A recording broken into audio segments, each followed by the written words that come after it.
All right, boys and girls. 72 hours to draft day. This is long overdue. I guess I should have already done this. I don't want you guys getting the wrong idea.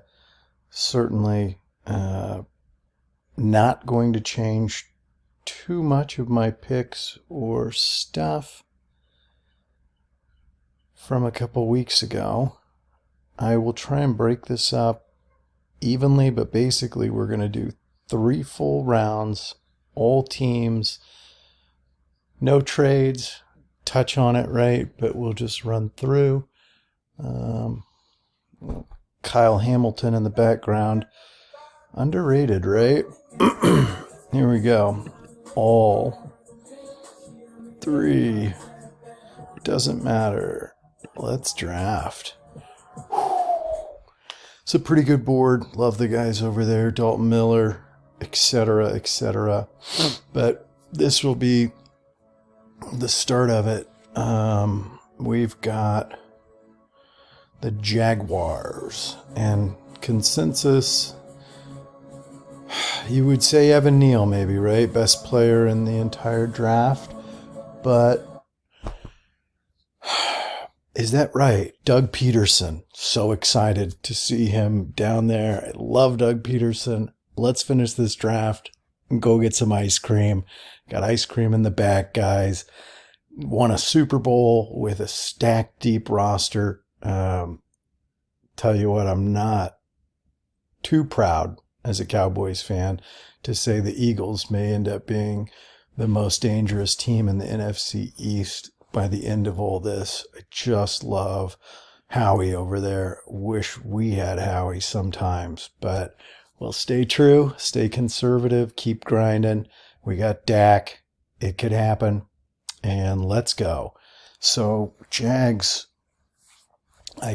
you have to have weapons, but that defense is a shell of what it used to be, right? I was hoping we'd get CJ Henderson a couple years ago. We don't even know if he's playing, right? Like there's just a lot of issues there. But I mean, when you look at this, I'm not even going to scroll down. It's the first pick of the draft, right? Are you going to take an edge rusher, a tackle, a cornerback? I'm taking my number one pick, right? If I'm Doug Peterson, they're giving me the keys to fix this thing. They've had 2 or 3 solid drafts of a ton of players. They've got our boy Chase on down there, right? And they've got some pieces, right? But I am taking either Aiden Hutchinson or Pt1of10. And for me, Thibodeau is your superstar X factor. No ifs, ands, or buts. Hutchinson is your blue collar workhorse. In and out. He's DeMarcus Lawrence for me. Pt1of10 could be the next Watt, right? The next Bosa, in my opinion. And that is the number 1 overall pick in the 2022 NFL draft, Pt1of10. Boom. Lions, just quickly, right? Few needs. They're coming around. Golf. We need a kneecap biter. What are they? Shooter? I don't know. They're taking out kneecaps some way. They're not taking a quarterback with the 2nd overall pick, period. I could see them moving and shaking maybe, but they are taking Michigan, Detroit, Aiden Hutchinson, period. That's the pick. Boom. No big shockers. Texans, they're going to take the best tackle on the board. That's the most valuable pick. We saw some fun things from their young quarterback. That was a surprise for a lot of people, maybe not super in the know, I would say. But you're going to protect him, right? You've got Laramie Tunsil you paid handsomely for, and he's pretty good, I guess. But I am going to take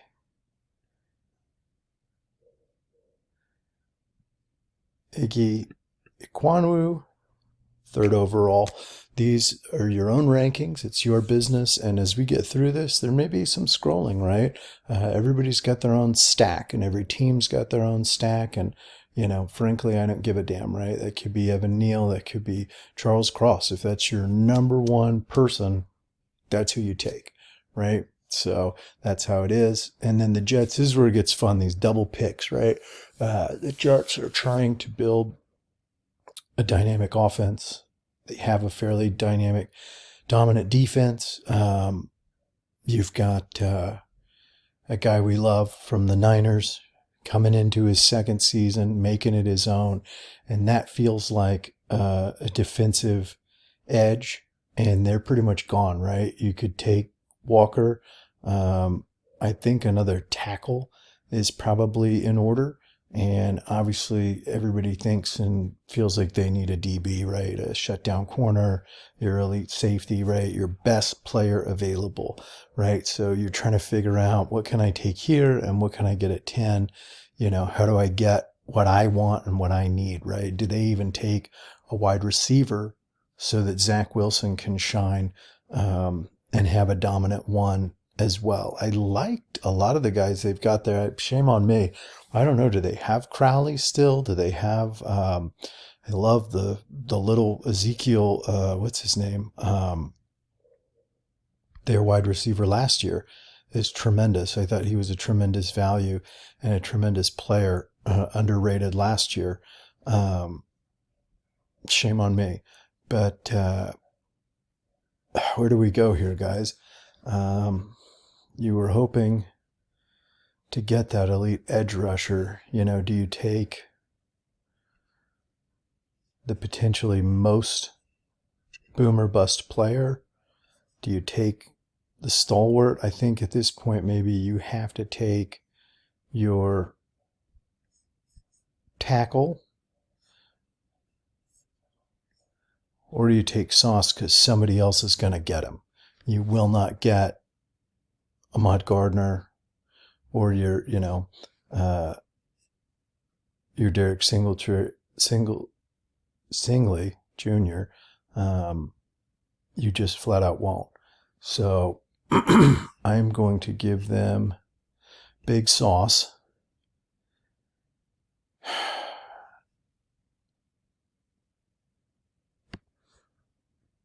Or the next best edge. Am I just an edge monster? I mean, I just feel like it's so... There's these guys and everybody else. How much does the coach have to say here? Can he grow or find a Jermaine Johnson, a George Karlaftis, Trevin Walker? We're going to have another surprise way up top. 3 edge rushers go in the top 5. And then all of a sudden,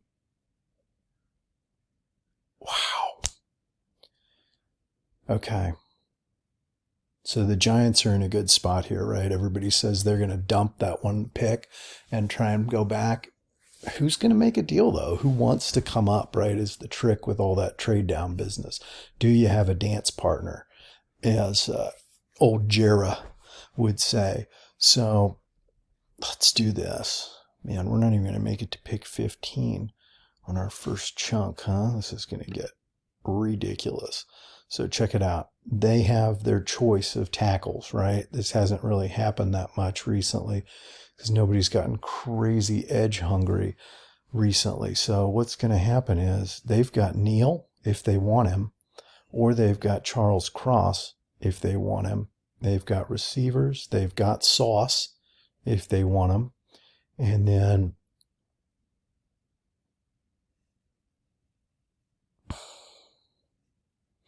they can take their edge.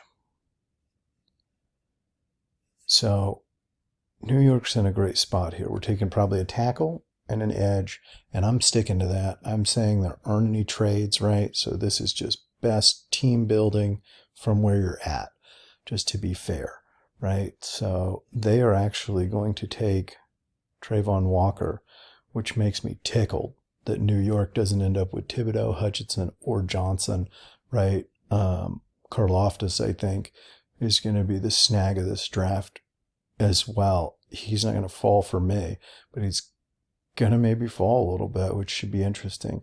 But we're going to take Trayvon Walker. They've got some great defensive pieces. They really underperformed last year with a terrible freaking offense and a terrible front office and coaching staff.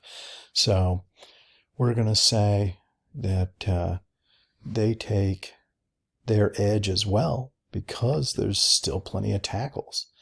And then that's where this gets interesting, right? The Panthers, they're saying that they're going to take a tackle. They're saying they're going to take this and that. They're not. They're taking Malik Willis if no one jumps their ass to take him. And I'm kind of annoyed and tired of seeing it not go down that way. Kenny Pickett, Howell,